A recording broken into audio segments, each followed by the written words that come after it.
I wasn't trying to draw attention. That's the part people usually get wrong. I was off duty, dressed plainly, running a quick errand that should have taken 10 minutes at most. No uniform. No markings. Just a quiet afternoon, and a checklist I wanted to finish before heading back to the office. That's when she noticed me. She stood near the entrance of the building with the posture of someone who believed they were responsible for the space simply by occupying it long enough.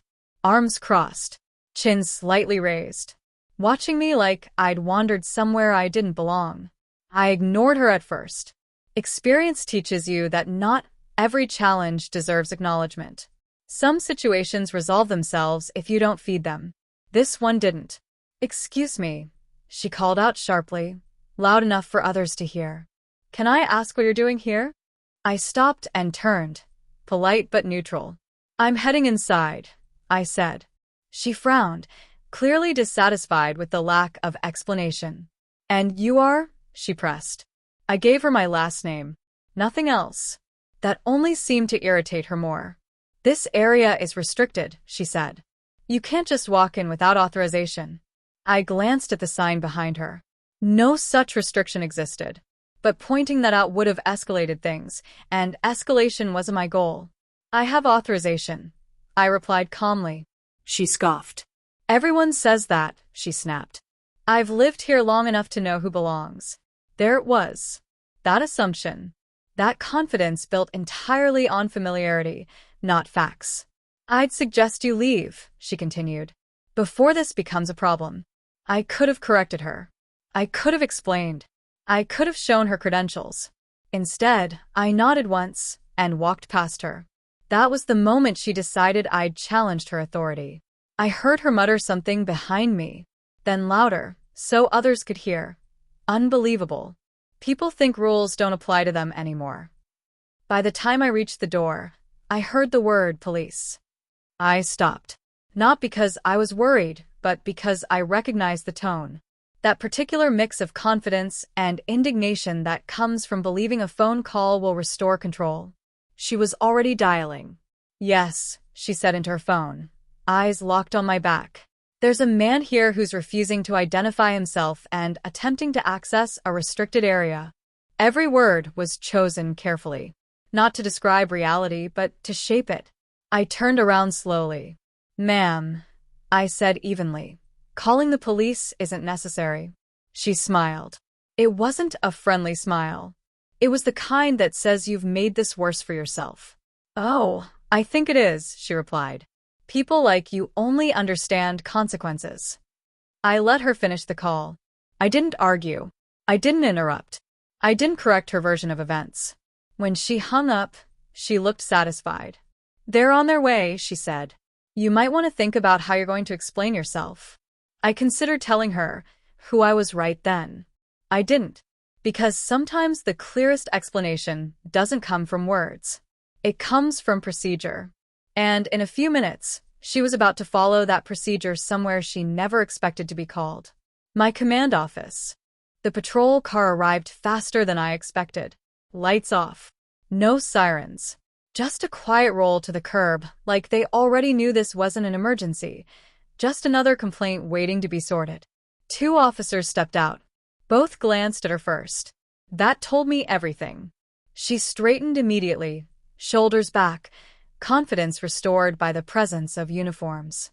She pointed in my direction before either officer could speak. "That's him," she said.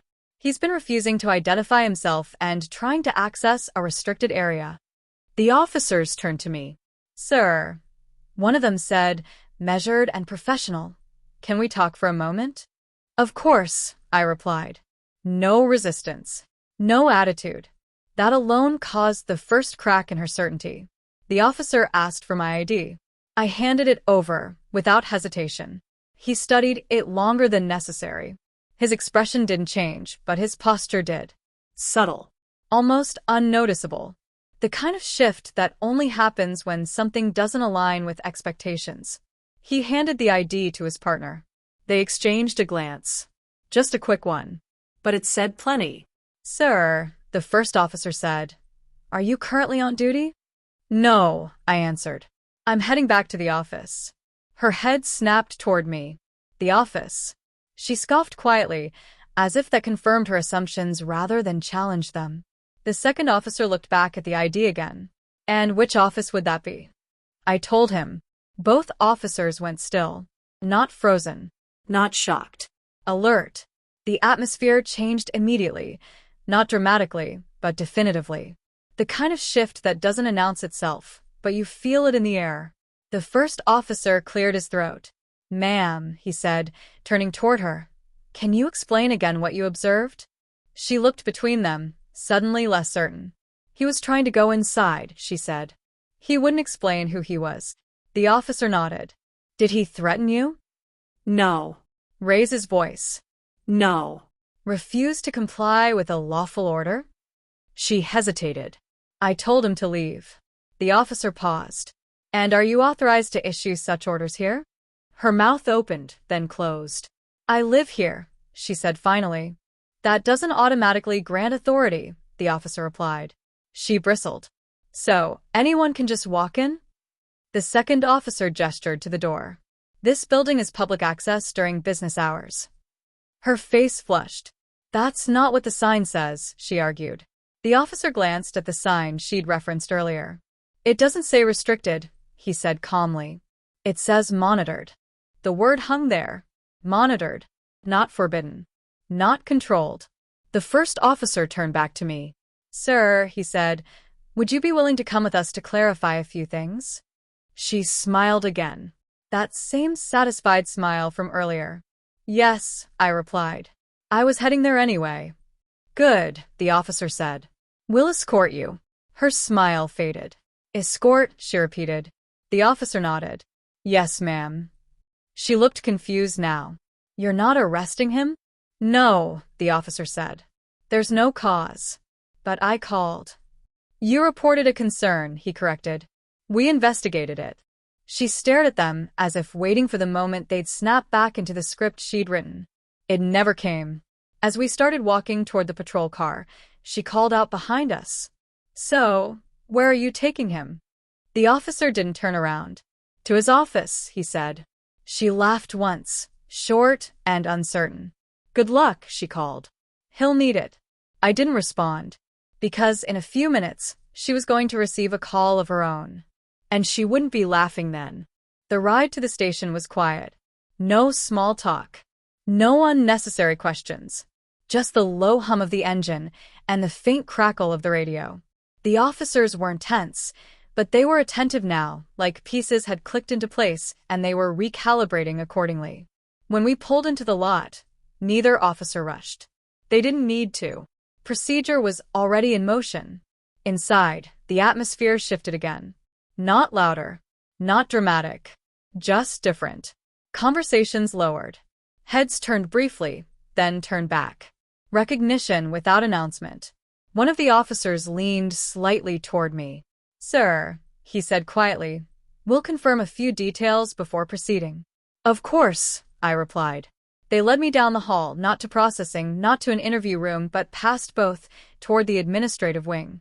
That alone should have told her something. Back at the building, she was still standing where we'd left her, certain she'd won something simply by making the call. Her phone buzzed. She answered on the second ring. "Yes," she said, sharp and impatient. "This is Officer Reynolds," came the voice on the other end. "We need you to come down to the station." Her posture straightened. "So you arrested him?" she asked, already satisfied. There was a pause. "No," the officer said. "We need you to come in to clarify your report." Her smile faltered, just slightly. "Why?" she asked. "I already explained everything." "Because," he said evenly, "the individual you reported is requesting that your complaint be formally reviewed." That word landed heavier than intended. Reviewed. Not dismissed. Not laughed off. Reviewed. "I didn't do anything wrong," she said quickly. "This isn't an accusation," the officer replied. "It's a process." She hesitated. "Processes only feel safe when you think you control them." "Fine," she said. "I'll be there." When she arrived, her confidence was still intact, but thinner now. She scanned the lobby, expecting to see me seated, waiting. I wasn't. An officer met her near the desk. "Ma'am," he said, "please follow me." "Where is he?" she asked.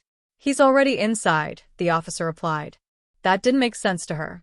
Inside meant past the places people usually waited. They walked her down the same hallway, past interview rooms, past holding, deeper than she expected. Her steps slowed as the environment changed from public to administrative. She noticed the plaques on the wall, the names, the ranks. Her voice dropped. "Why are we back here?" "Because this is where the clarification happens," the officer said. They stopped in front of a door. The nameplate was already there. She saw it before the officer opened it. Her breath caught, not dramatically, but unmistakably. Inside, I was standing by the desk, reviewing paperwork. Not rushed, not defensive. At home. The officer stepped aside. "Ma'am," he said, "this is the command office." She stared at me like the last few hours were trying to rearrange themselves into a version that made sense. She started, then stopped. Because suddenly, every moment replayed differently. The questions she'd asked, the tone she'd taken, the assumptions she'd leaned on without ever checking. "This is your office?" she asked quietly now. "Yes," I said. The officer closed the door behind her. And for the first time since she'd picked up the phone, she understood something important. She hadn't called the police on me. She'd called the police to me. And now, the conversation was finally happening in the place where facts, not confidence, decided how. She didn't sit down right away. People who expect confrontation usually don't. Sitting feels like submission, and she wasn't ready for that yet. She stood just inside the doorway, hands clasped too tightly in front of her, eyes darting between the insignia on the wall and the desk that suddenly separated us. The room wasn't imposing, but it didn't need to be. Authority doesn't rely on size. "This has to be some kind of misunderstanding," she said finally. Her voice lacked the sharpness from earlier. It was careful now. Measured. "Possibly," I replied. "That's why we're clarifying." She glanced toward the door, then back at me. "Am I in trouble?" "That depends," I said, "on accuracy." That word landed harder than accusation. Accuracy. I gestured to the chair across from the desk. She hesitated, then sat. "I opened the report on the screen between us. You contacted police regarding a man attempting to access a restricted building," I said. "Is that correct?" "Yes," she answered quickly. "Because that's what I believed was happening." "Belief," I said evenly, "isn't what we document." She shifted uncomfortably. "Let's go through what actually occurred," I continued. "You asked him to identify himself." "Yes." "He declined?" "No," she said, then paused. "He gave me a last name, which she rejected." She frowned. "That's not refusing." "It is," I replied, "if you decide only one answer is acceptable." She opened her mouth, then closed it. I continued. "You told him to leave." "Yes." "On what authority?" She stopped. "I thought." "You assumed," I corrected. "And then you escalated." Her hands tightened in her lap. "You described his behavior as suspicious," I said. "Did he threaten you?" "No." Raise his voice? "No." Attempt to bypass security? "No." I paused. "So the concern wasn't safety," I said. "It was control." She looked up sharply. "That's not fair." "It's documented," I replied, turning the screen so she could see her own words. She read them silently, each line stripped of tone, of intent, of justification. Just facts. And the absence of them. "This is going to stay on record?" she asked. "Yes." "For how long?" "Permanently." Her shoulders slumped. "I didn't know," she whispered. "Knowing isn't required," I said. "Verifying is." She swallowed. "So what happens now?" "That depends on whether this becomes a pattern," I replied. "False or exaggerated reports waste resources. Repeated behavior leads to consequences." She nodded slowly. "I understand." I watched her for a moment. Not as an adversary. As someone learning, too late, that authority isn't something you claim. It's something that exists regardless of who's watching. "You're free to go," I said. She stood, unsure what to do with her hands. Before she reached the door, she turned back. I really didn't think. I know, I said. That's why this matters. She left quietly. The door closed behind her with a soft click. No triumph. No satisfaction. Just resolution. And the understanding that some mistakes don't shout when they're made. They echo afterward. The building returned to its normal rhythm not long after she left. Phones rang. Doors opened and closed. Conversations resumed at their usual volume. To everyone else, it was just another afternoon. Another report reviewed. Another misunderstanding resolved. That's how most power shifts actually happen, without witnesses. I stayed in the office for a while after that, not because I needed to, but because routine matters. Authority isn't reinforced by drama. It's reinforced by consistency. Her report was already archived. No punishment. No charges. Just a record, accurate, permanent, and unemotional. The kind of thing people don't think about until they need to, or until it's needed again.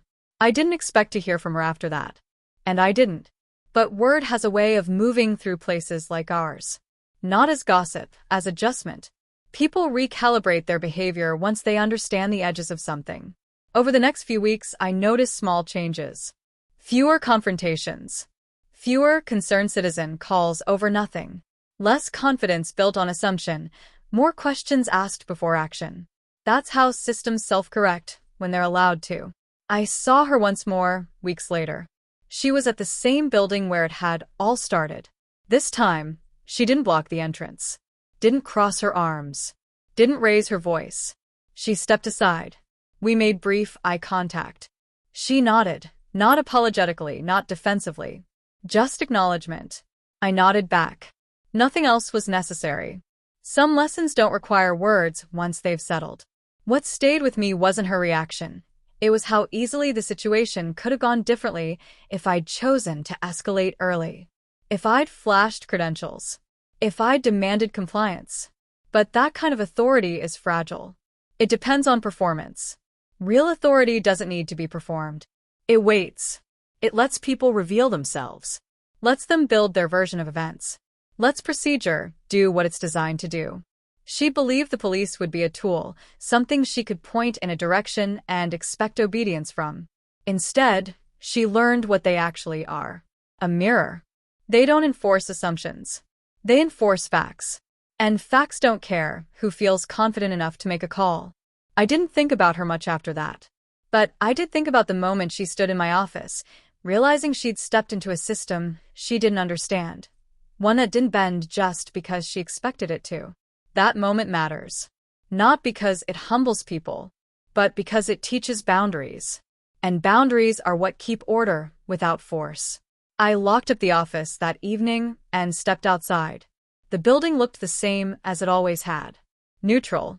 Unimpressive. Ordinary. That's the irony. The places where authority lives rarely look powerful. They don't need to. And neither do the people who occupy them. Because when authority is real, it doesn't announce itself at the door.